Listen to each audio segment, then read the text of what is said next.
Born again, kung wala namang kita walang nakikita sa ating buhay na para talagang katagyan ng Panginoon. Di ba?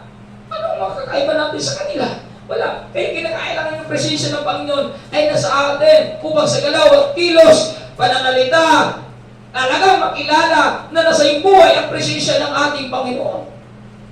Napaka-importante sa ating buhay na makita sa ating buhay ang presensya ng ating Panginoon. Kasi kung Kristiyano ka, born-again ka, inaangkin mo na ikaw ay anak ng Diyos, pero hindi naman nakita ang galaw na Diyos sa buhay mo, mga kaibigan, delikado ang iyong pagka-Kristiyano. You are in the critical situation. Kung walang makikita sa iyo na presensya ng Panginoon. Yung walang pagkakaiba sa iyo noon at ngayon, mga kaibigan, delikado po tayo na pagka-Kristiyano. Hindi kailangan may pagkakaiba. Dahil iba yung presensya ng Panginoon pag nakita sa buhay mo ito. Maraming natutuwa sa iyo. Makilala ka talaga. Kaya ito Moises sabi niya, na talagang kung hindi mo kami sasama, huwag naman kami alasay. Kasi kung hindi mo, paano mo kami makilala na kami ay tunay na sinugo mo kung hindi mo kami sasama? Totoo naman eh. Ano? Kung hindi mo kami babaguhin, parang ganun na eh. Kung hindi mo ayusin namin puso, kung hindi mo ayusin yung ugali namin, kung hindi mo ayusin yung pagkamanamot namin, kung hindi mo ayusin yung pagkamarigis namin, kung hindi mo ayusin yung bulok na puso namin, ano makikita sa amin na presensya na tulad niya? Wala makikita sa atin kung hindi ayusin ng Diyos, hindi ayusin ng Diyos ang ating puso, hindi tama ng Diyos ang ating puso. Mga kaibigan, wala makikita sa atin na presensya ng ating Panginoon. Kaya nga, binibuild up tayo, inuhulma tayo, tinitibag tayo, pinasag tayo sa pamagitan ng kanyang salita. Bakit? Para ayusin tayo ng Diyos upang makita sa ating buhay ang kanyang presensya. Diba? Kailangan mayroong mabasag sa atin. Kailangan mayroong mamatay sa atin. Makita lang ang presensya ng Panginoon sa bawat isa sa atin. Palapakan natin ang ating Panginoon. Kasi hindi po pwede, kaibigan, na yung ugali mo noon, ugali mo pa rin ngayon. Yung pagmumura mo noon, nagmumura ka pa rin ngayon. Yung pagka-ingitiro mo noon, ingitiro ka pa rin ngayon. Yung pagka-siluso mo noon, siluso ka pa rin ngayon. Kaibigan, ayaw natin sa makita sa iyo.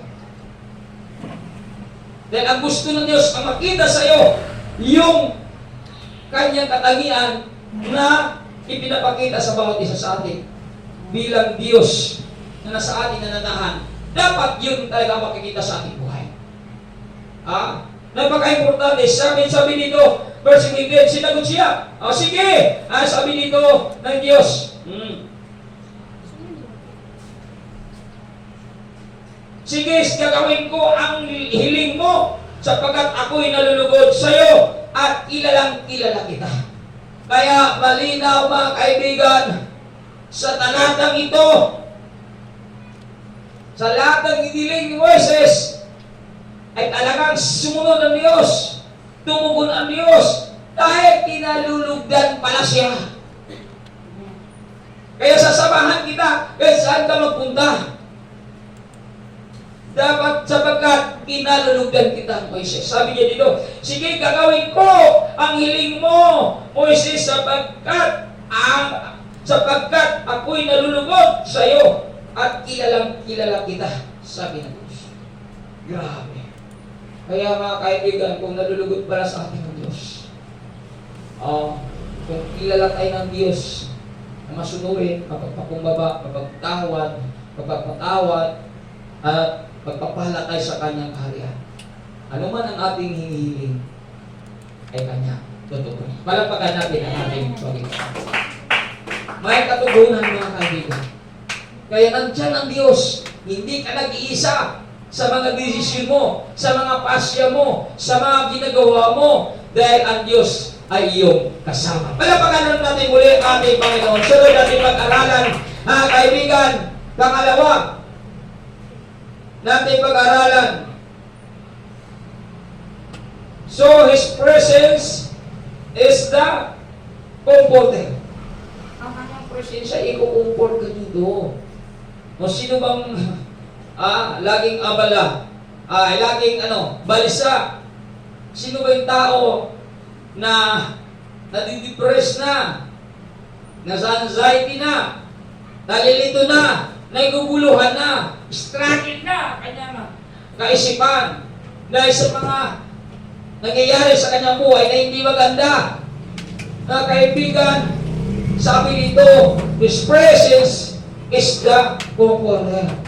Ay sabi din sa aklat ng Jeremiah, ang aming naman, 29 verse 13, pag hinahanap, sabi nito, kapag hinahanap ninyo ako'y inyong matatagpuan kung puso ninyo akong hanapin. So mga kaibigan, kung tayo ay nababalisa na, nalilito na, naguguluhan na, hanapin mo po ang presensya ng Panginoon. Di ba? Hanapin natin yung presensya ng Panginoon. Sino bang hanapin mo sa panahon na struggle ka na? Sino bang hanapin mo sa panahon na may pinagdaanan ka na? Sino bang hanapin mo sa panahon na gulo-gulo ng isip mo? Kristiyano tayo, born again tayo, tinuturuan tayo na dapat hanapin natin walang iba kundi presensya ng ating Panginoon. Nang sa ganun makomfort tayo, anuman ang pinagdaanan natin na hindi maganda, anuman problema na ating kinaharap, anuman kawalan na ating nararanasan, ikukomfort ka ng Panginoon. Basta hanapin mo ang presensya ng ating Panginoon. Dahil ang presensya ng ating Panginoon, nakukomfort ito sa mga taong struggle ang buhay. Palapakan natin malakas ang ating Panginoon. Napaka-importante po yung presensya ng Panginoon. Dahil ikukomfort ka niya sa panahon na ikaw ay nalupaypay na. Ikukomfort ka niya sa panahon na gulong-gulo na ang isip mo. Hindi ka nilikha ng Diyos para bigyan lagi ng kabuluhan. Hindi ka nilikha ng Diyos para laging sugatan, laging saktan. Nilikha ka ng Diyos at binibigyan ka niya ng kapayapaan. Ganun yung presensya ng Panginoon. Nagbibigay yan ng kapayapaan, nagbibigay ng kaginhawaan. Ikukumpul ka ng presensya ng ating Panginoon. Kaya sa ating sarili, alamin natin, Lord, nandito ka ba sa aking buhay? Lord, kaya mo ba akong tulungan sa struggle kong buhay? Kaya mo ba ako, Lord, kupupin sa ganitong klaseng kaguluhan na aking nararanasan ngayon? At dahil nasa iyo ang presensya ng ating Panginoon, absolutely and quickly God's response what you're asking for. Bakit? Dahil nandyan sa iyo ang presensya ng ating Panginoon. Nasa atin ang presensya ng ating Panginoon. Huwag natin itong baliwalain sa panahon na may struggle na dumating sa ating buhay. Kaya bakit may mga struggle?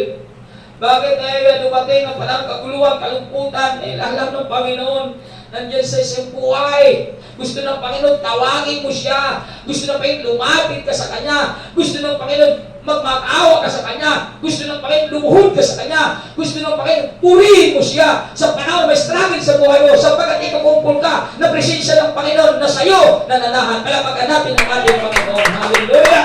Kaya malinaw sabi niya dito sa aklat ng Matthew 11:28, mga kaibigan, lumapit ka sa akin. Diba? Malinaw ang sinabi ng Panginoon Hindi kayo tumigil ka. Hindi ba tumigil dahil magpapahinga daw sila? Iba tumigil dahil nagkakaroon sila ng problema. Sabi ko, ako nalalungkot talaga ikaw mga dahilan ng gano'n. Saka nalalungkot pa sa pastor kung wala na akong problema. Meron ka bang gano'n? Ikaw magbibigay ng solusyon ng problema mo. Yung mga sinasabi natin mga kaibigan, nagpapatunay na wala tayong alam sa problema. Kaya nga tayo nagsimba para mag-ahon sa anong struggle, problema, kabigatan, kalungkutan nila. Ang Diyos lamang ang tunay na magbibigay ng kapahingahan sa ating nag-isang kaluluwa. Diba? Hindi kayo magdahilan ka na. Basta ka na lang akong magsimba. Pag mawalan akong problema, ano ka? Ikaw ang Diyos sa buhay mo. Ikaw ang magbibigay ng tiyakan sa buhay mo. Ikaw ang magbibigay ng kagalakan sa buhay mo. Iginawa mo ng Diyos ang sarili mo. Mga kaibigan, doon tayo nagkakamali. Tinuruan tayo. Dahil ang Diyos lamang ang may kapangyarihan para mag-ayos sa ating mga problema. At kaibigan, ang simbahan ay para itong hospital na ayusin ang lahat ng ating mga karamdaman pagdating sa spiritual. May mga karamdaman tayo sa spiritual, kaya bakit lagi tayo sa simbahan? Dahil mayroon tayong mga problema, mayroon tayong masakit, sakit sa bulsa, sakit sa puso, sakit sa physical, sakit sa emosyon, dami nating problema sa ating kalooban. Kaya narito tayo sa loob ng simbahan, dahil dito tayo palalahanan upang makumport tayo kung ano man ang hindi maganda na ating nararanasan. Palapagan natin ang ating Panginoon. Presence of God is the comfort. Nandun ang presensya ng Diyos. Ako, pag may problema, mangalala sa mas, tapos. Manalangin ako, tapos. Kung walang-wala ako, God is the great provider, ay mangaral ako sa labas na. Ang gusto mo pagbigay, ay wala na. Tapos ang problema. Kasi, magapangyarihan ng Diyos eh. Kilalanin kasi natin ang Diyos. Naglilingkod tayo sa Diyos, pero hindi natin kilala. Doon tayo nagkakamali. Kung naglilingkod ka naman pala sa Diyos, kilalanin mo kung sino ang pinaglilingkuran mo. Kilalanin mo kung sino ang pinagkatiwalaan mo sa buhay mo. Kaya nga tayo naglilingkod sa Kanya, nagtitiwala tayo sa Kanya eh. Kaya nga puspusan tayo naglilingkod sa Kanya. Kaya nga sa'yo tayo umasa. Dahil alam natin sa panahon ng kagulan, ikukumport talaga tayo ng Kanya presensya. Palampakan natin ang ating Panginoon. Diba?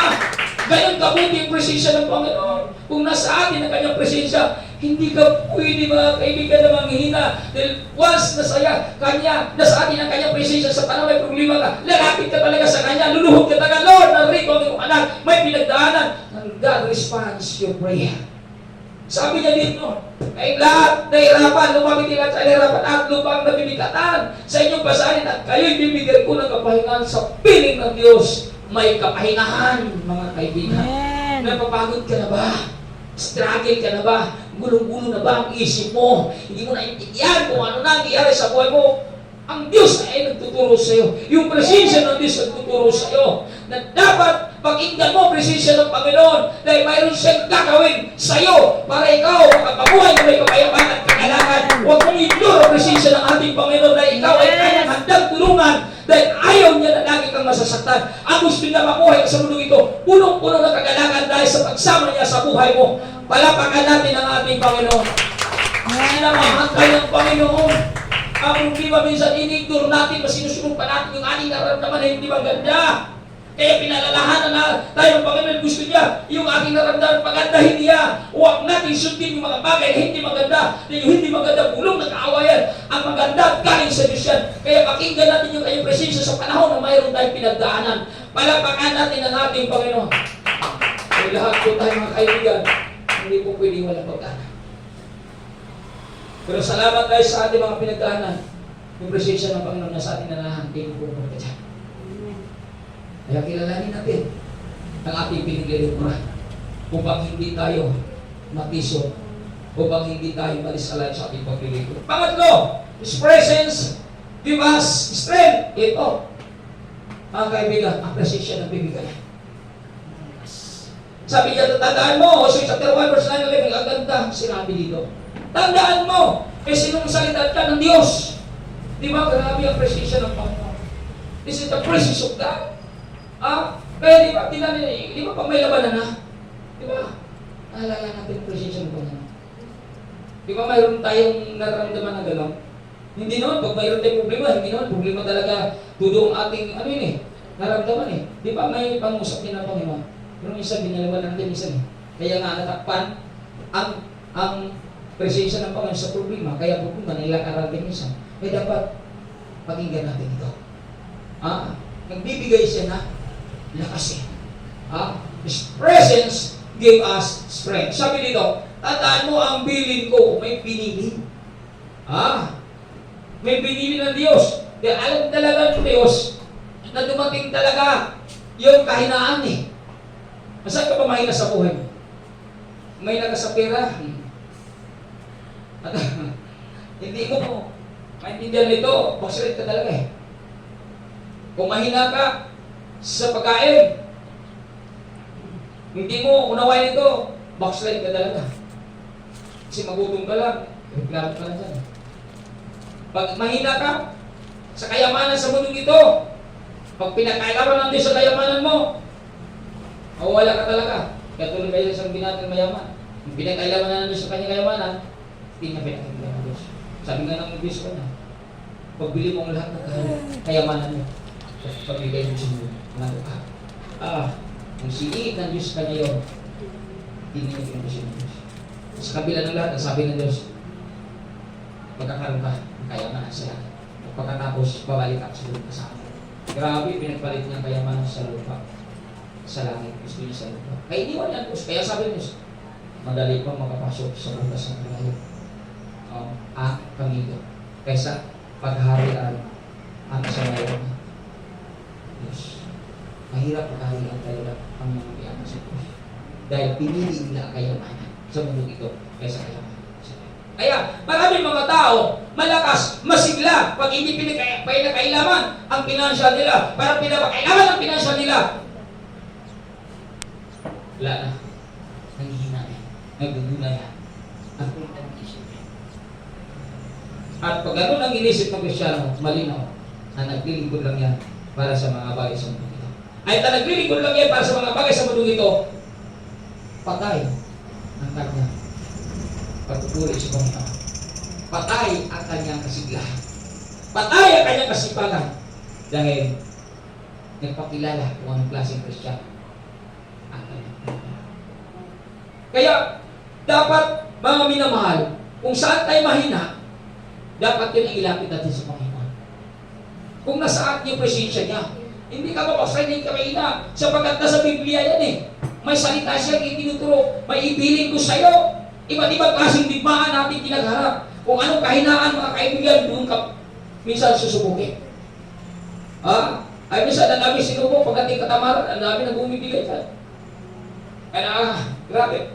Kaya, ito ang bilin ng Diyos, pagpakatatag ka. Kung ano mo ginagawa sa mga taong nagpakatatag, alangan matulog ka lang. Di ba? Pag sinabing pagpakatatag ka, mayroon kang gagawin. Hindi ka man maging matatag kung wala kang gagawin Hindi tayo pwede maging matatag kung wala tayong gagawin. Hindi tayo maging matalas kung hindi tayo inaasa. Diba? Hindi tayo maging matulis pag hindi tayo inaasa. Tama ba yun? Inaasa yung kutsilyo pag hindi mo yan inaasa. Hindi maging matulis. So kung gusto natin maging matulis tayo, asahin natin ang ating pananampalataya. Saan? Sa mga daily activities na itinuturo sa atin. Gawin natin para maging matatag tayo. O lakasan mo ang loob. Piruin mo lakasan ng ilog. Pag sinabing lakasan ng ilog, ayaw ka talagang masalubong, iba't ibang klase ng ibaan. Kung mahina ka ng bagsak ka talaga, paano ba tayo mapalakas? Paano ba tayo mapatibay, mapalakas? Araw-gabi, mag-aral ka ng kanyang salita upang mapalakas ang iyong pananampalataya. Gawin natin ang kanyang salita. Mga kaibigan, upang malakas, papalakas ang ating pananampalataya. Sabi niya ito, huwag kang matatakot. O diba? Hindi ka talaga matatakot. Kung maging matatag ka, kung naging malakas ng lupo, paano ka matatakot? Ano niya tatakbo, yung lakas mo nandyan na. Wala nang, hindi ka na matatakot. Pagkayang dumating sa iyo mga digmaan, wala yan. Kaya pa rin ako magpupuri sa Panginoon. Kahit ang iyong problema na dumaan ka na sa ilog, ang problema dumaan na sa apoy, hindi ka masusunog. Grabe problema na parang apoy na. Pero ikaw, nagpupuri ka rin sa Panginoon sa gitna ng apoy. Problema na. Sa'yo parang ilog na. Pero lumangoy ka lang. Hindi ka nalulunod. Bakit? Matatag ka. Lakas ang loob mo. Dahil kay Kristo, sa presensya na sa'yo ay nananahan. Di ba? Karang presensya ng ating Panginoon sa atin ay nananahan kahit umulan man, bumagyo, bumaha. Grabe problema. Kaibigan, lakas pa rin ang loob mo na susundin at pupurihin ang pangalan ng ating Panginoon Kristo. Palapakan natin ang ating Panginoon. Yan ay presensya ng Diyos. Kaibigan, na magbibigay sa iyo ng lakas. Kasi anong itinuturo sa atin, ginagawa natin. Pero kung hindi natin gawin, anong tatag, anong lakas na ating gamitin para makapagbigma ng away sa mundo? Anong lakas Anong tibay na ating gagamitin para mapagtagumpay ang mundo nito? Huwag natin malitin ang timundo. Lagi nag-exercise yan para talunin tayo. Ikaw, nag-exercise ka ba? Nagpakatatag ba tayo? Pinalakas ba natin ang ating loob? Pinag-aralan tayo ng kaaway kung paano tayo sisilain. Tayo, pinag-aralan ba natin ng kaaway kung paano natin siya itao? Pati bagsak ka. Baka tayo lang ang pinag-aralan. Kung tayo hindi tayo nag-aaral kung paano ibagsak ang kaaway sa ating buhay. Kaya dapat yung presensya ng Panginoon na sa ating laging maranasan ng sagal sa pananong kainaan, baliktad ang magaganap sa buhay mo. Ikaw ay napalakas, ikaw ay napasigla, na para kang agila, na hindi napapagod. Ang iyong mga ginagawa ay walang katapusan, na pagpupuri sa Panginoon, sapagkat nandyan sa buhay mo ang presensya ng tunay na galing sa ating Panginoon. Palapakan natin ang ating Panginoon. Hindi ka matatakot. At wala ng pag-asa sapagkat akong si Yahweh. Biruin mo, na Diyos ay kasama mo saan man magpunta. Sasamahan ka ng Diyos lagi. Saan ka man napunta, kasama siya. Pero sabi niya, magpakatatag ka. Palakasan mo ang loob. Kasi kung wala kang tatag, kahit na sa iyong Diyos, kaibigan, kung wala kang tatag, kahit na sa iyong Diyos, nakatingin ang Diyos sa iyo, kung wala kang tibay, i-ignore mo. Napitin mo yung paglaban ng kanyang pangalan. Katulad ni Pedro. Sabi niya, Panginoon, kahit iwan ka ng lahat. Kahit anto ka sa kamatayan, hindi kita iwan, Panginoon. Sabi ng Panginoon ay, bakit ko sinabi naman, nagmamagaling at mamarus eh. Bago pinila ka mo, itong wish ko, marami nagmamalagay siya. Yung pala, emosyon lang, ilusyon lang. Panahon talaga sa actual, di ba? Sabi siya, hindi ko. At beses. Di ba? Kung walang lakas niya. Parang ganun ni Cristiano. Handa kong paglingkuran, handa kong gagawin ito. Yung ministry ko, handa kong alagaan, handa kong malin. Handa kong gampanan yan. Handa kong alagaan yan, handa kong bigyan ng passion, handa kong ingatan yan. Pero pagdating na sa mga bagay-bagay, pinasukan na siya katamaran, pinasukan na siya ng pagkanilangan, pinasukan na siya ng digmaan, pinamit na yung mga tamang palis na para digmain. Anong nangyari sa iyo? Nagulala na lang. Mga kaibigan, tinuruan tayo magpakatatag at lakasan. Yung itinuturo sa atin ng Diyos na magpakatatag at lakasan ng loob, anong ginagawa natin? May ginagawa ba tayo? Pero kung may ginagawa tayo, mga kaibigan, sa panahon na may digmaan, makakalusot ka dyan. Amen. Bakit? The presence of God is presence with you in times of trouble. At dahil presence sa iyo, ang presensya ng Panginoon, handa ka niya ipagtanggol. At dahil handa ka niya ipagtanggol, magpakatatag ka. Pero kung wala kang, hindi ka nagpapalakas, hindi ka nagpakatatag, sa tingin mo, magaling ka, marunong ka, maganda ka, puro ka papurma, hindi nataki ka na, kumusta ka? Nakatungangan ka na lang. Natandaan mo ng kwento na dahilan na hindi po tatagap-tagap sa ating Panginoon. Sino nagbibigay? Ang problema, hindi ang presensya ng Panginoon tayo. Tayo, bakit hindi natin sinusunod kung ano ang itinuturo sa atin? Sasamahan kaya saan ka magpunta, pero kung ipagtanggol mo siya, pero pag i-deny mo siya, may magagawa ba siya? Hindi. Ay tayo binigyan ng Diyos ng kalayaan. Batay sa gusto natin, doon lang siya gagawa sa ating buhay. Batay sa ating ginagawa, Jeremiah 17, mga kaibigan, batay sa ating pamumuhay, nandoon lang din yung pagpapala o gantimpala. Batay sa ating ginagawa, nandoon lang din yung gantimpala at pagpapala. Kaya mga kaibigan, kung gusto natin magtatagumpay, una, magpakatatag tayo, lakasan natin loob, at hindi tayo dapat matakot. At dahil hindi tayo matatakot, then alam natin nakapiling at kasama natin ang Diyos. At dahil alam natin, nakapiling natin kasama ang Diyos, sasamahan tayo niya sa digmaan at pagtatagumpay ka. Bakit? Matatag ka na, malakas ang lobo, hindi ka na natatakot dahil tinutulungan ka na ng Diyos sa panahon ng digmaan. Dahil ginagawa mo lagi ang kanyang kalooban habang ikaw ay nabubuhay sa mundong ito. Palapakan natin ang ating Panginoon. Ginawa natin ang kanyang kalooban. Kaya magtatagumpay tayo. Kaya pinag-utos. Pero anong ginawa dito niyo? Yan. Josue. Kaya pinag-utos si Josue sa mga pinuno ng bayan, libutin ninyo ang buong kampo at pahandain ang pagkain ng mga tao. No? Sabi dito, sa ikatlong araw tatawid tayo sa ilog Jordan upang sakupin ang lupaing ibinigay sa ating Yahweh ng ating Diyos. Sumalinaw ay nakinig siya sa sinabi ng Diyos na hindi kita sabi niya dito, ako si Yahweh na yung Diyos ay kasama mo, saan ka mamunta. So, pinaniniwala niya ito. Pinaniniwala niya ito. Kaya, may ginagawa siya ng hakbang dito. Anong ginawa niya? Pinagutos niyo sa mga pinuno ng bayan, libutin ninyo ang buong kampo. Bakit? Nagkaroon ng aksyon. Diba? Bakit? May ginagawa siya dito.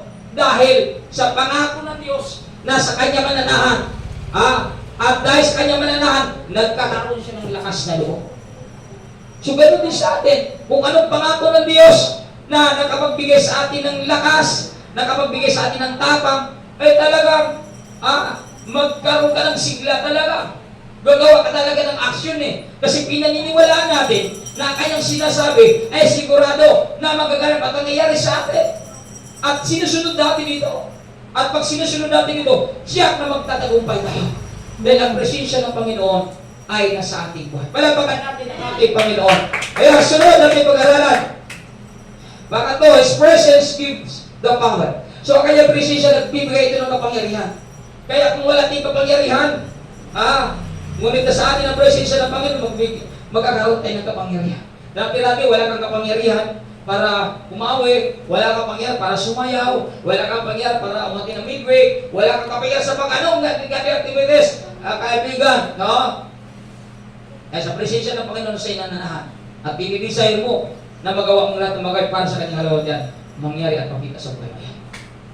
Magkakaroon ka na. Sabi dito, gawa sa 22:24. Ngayon bilang pagsunod sa Espiritu, saan ako pupunta sa Jerusalem at hindi ko alam kung ano ang mangyayari sa akin doon. Ang tanging nalalaman ko ay ito, pinalaan ako ng Espiritu Santo, abang kabilang ko at kabigatian ang naghintay sa akin sa bawat bayang dinadaan. Grabe mga kaibigan. Bakit may kapangyarihan pa rin niya sa sundin? Sa kabila ng nagbabala sa kanya ito.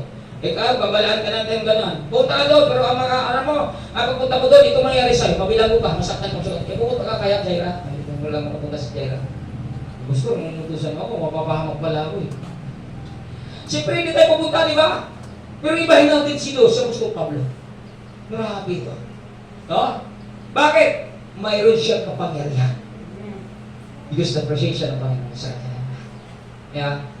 Kaya pala sa atin Diba? Kaya kapag punta tayo mga iba't ibang klaseng activity, atin tayo ng anniversary, atin tayo mga men's fellowship, mga women's fellowship, or godly activities ng God's kingdom.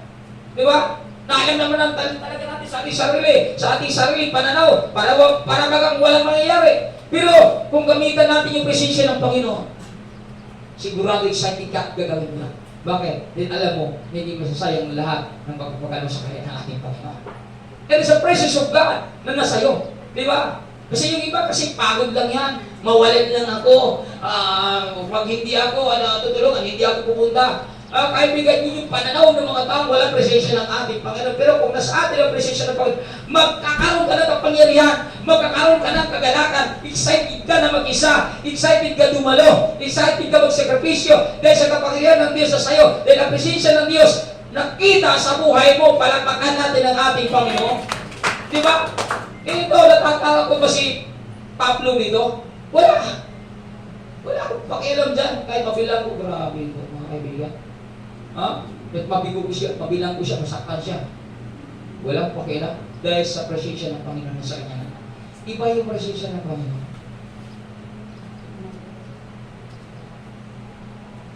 Magugulat ka pag nasa iyo. Kaya dapat makita sa ating buhay yung presensya niya. Hindi kayo pagkasigurista pa rin makita sa atin. Ha? Yung presensya, ay di pagkasigurista. Dahil pag presensya makita sa iyo, Panginoon, kaibigan, hindi ka pwede na maging sigurista. Anong sigurista? Ha? Gusto lang sila magsakripisyo, pero tayo wala sakripisyo. Diba? Yun yung sigurista. Sila na naman sakripisyo, huwag lang ako. Diba? Sigurista yan. Meron po siya mong sigurista, ayaw mong sakripisyo. Iba na lang. Pero pag sa kanila, bilyan, wala kang pangyarihan yan. Sigurista, there is no real presence of God. Pero pag nang tunay na presensya sa iyo, mga kaibigan, hindi ka pwedeng wala doon sa isang bagay na dapat ikaw ay doon. Yung iba kasi, nangatwiran, yung iba nagdadahilan, yung iba iniksip nila ang buhay doon dahil mawalan sila, mapagod sila. Iniisip ng mga tao na walang kapangyarihan. Walang kapangyarihan dahil there is no presence of God.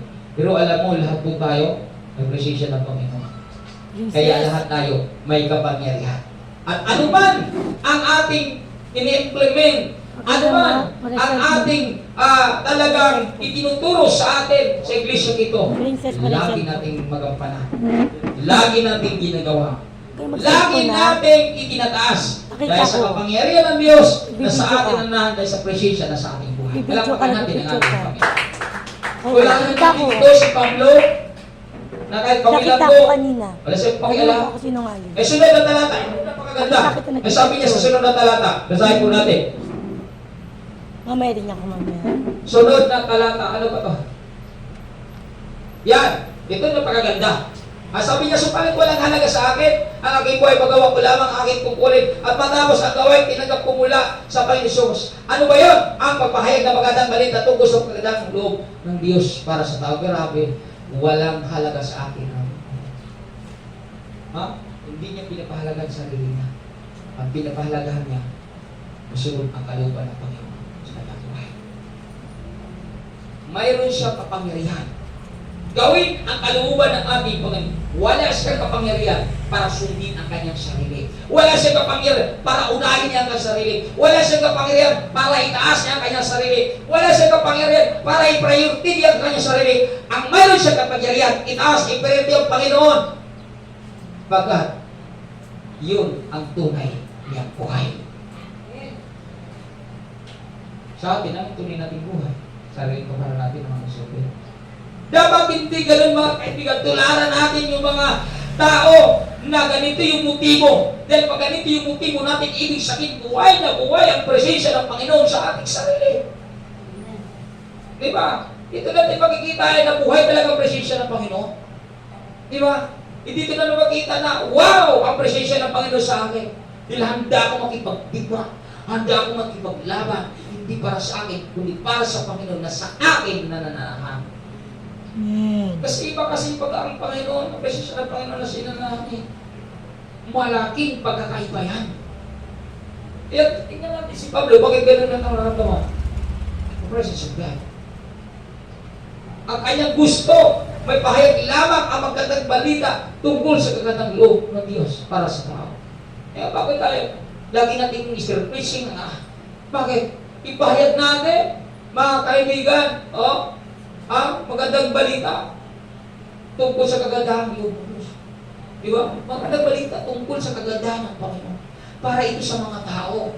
Para sa iyo makalaya sa kasalanan, makalaya sa iba't ibang klaseng kalukuhan, bisyo, alak, sugalit sa gorilyo, makalaya sa anumang kahirapan, kawalan, struggle sa buhay, at sino gagamitin? Ikaw at ako na mayroon pong kapangyarihan dahil sa presensya ng Panginoon na sa ating kananahan. Yun po ang pagkakaiba sa mga taong buhay na buhay ang presensya ng ating Panginoon. Kaya dapat ganoon ang ating mararamdaman habang tayo nabubuhay sa mundo ito. Makipagtigma din tayo dahil sa kapangyarihan ng Diyos na sa atin dahil sa kanyang presensya. Kaya tsakin natin mga minamahal sa ating presensya ng Panginoon. Kasi napakasarap paglingkod, napakasarap tayo mag-isa sa kaharian ng Panginoon. Napakasarap na tayo umatin ng ibang klase mag-ibigis kung naramdaman natin yung presensya ng Panginoon. Hindi ka mapapagod mga kaibigan. Pero kung wala, Galing sa sibat, pag-uwi, gulo na naman. Meron silang presensya ng tayo. Pero pag nasa presensya ng Panginoon, may magagawin sa inyong bahay, may wala kang makain. Wala ka. Sasabihin mo sa okay. May kapangyarihan ang presensya ng Panginoon sa'yo. Kaya mo mayroon kang tinatawag na self-control because there is the presence, there is the power in God's presence. So, kung nasa ating yung presensya ng Panginoon, para pigilan yung mga bagay na hindi maganda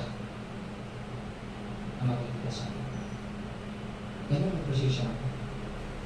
Kaya sana makita sa ating buhay. Sunod natin pag-aralan. His presence, never afraid, even life praying today. Grabe mga kaibigan. Meron ba tayong gano'n? Kakaiba yung mga tao na ito. Kahit kung mas kamatay ng anak ko, wala silang pakilang. Hindi nila kasi nagbigo sa repultong ginawa ni Nino. Gumamit siya, haring nagpunta na sa kabila na yung tanto nito, Sadrak, Meshach at Abednego, nagbibigay ng trabaho dito. You see, hari, ano ba? Kada nasa.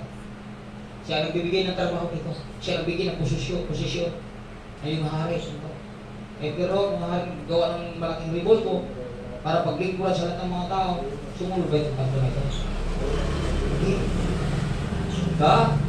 Hindi sila sumusunod kahit bingit sa kamatayan ng kanilang buhay. Grabe paninindigan nila. Bakit? Nasa kanila ang presensya ng Panginoon. Pag nasa atin kasi ang presensya ng Panginoon, kahit anong klaseng pangulit ng demonyo para ibagsak ka, napakailang siya. Kahit siya pa magbibigay siya ng kayamanan, sa pagbibigay ko sa inyong kayamanan, dalhin ka naman sa impyerno. Hindi ka pwede sumunod. Grabe yung mga taong kanto, bumahanga. Pero mo, nagbigay sila ng trabaho, bumahanga. Pero nung napagawin ng rebulto, hindi na sila bumahanga. Wala sila pakialam. Pero yung mga ibang tao, pinagbigay sila ng atensyon, makakain, bigay ng trabaho, bigay ng negosyo, hindi na maganda ang pinagawa, pagawin pa rin yung mga tao ng posisyon. May maging aware mo tayo. Hindi. Sabihin, pinakain ka, susundin mo lang ang gusto niya kain masama. Wala mo. Pinakain ka, salamat. Pero pag may pagawa sa inyo masama, pinakain na tayo dyan. May pagawa mo sa akin na para bumagsak ako paglilingkod. Yayain ka, para lang hindi mo gawang kalooban ng Panginoon. Susunod ka din.